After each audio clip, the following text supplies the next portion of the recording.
Seorang remaja perempuan berusia 14 tahun berjaya diselamatkan selepas cuba mencederakan diri menggunakan pisau di kediamannya di Simpang 4, Pulau Pinang semalam.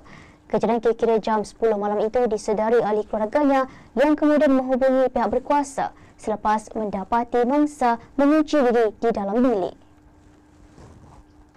Pengarah Jabatan Bomba dan Penyelamat Malaysia JBPM Pulau Pinang, Muhammad Shoki Hamzah berkata, sepasukan anggota dari Balai Bomba dan Penyelamat BBP Sungai Bakap bergegas ke lokasi sebaik menerima panggilan kecemasan pada jam 10.02 malam.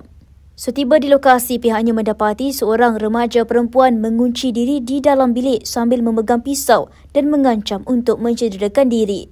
Susulan itu, anggota bomba bersama pihak polis bertindak membuka pintu bilik dan berjaya menenangkan mangsa termasuk menghalang tindakannya.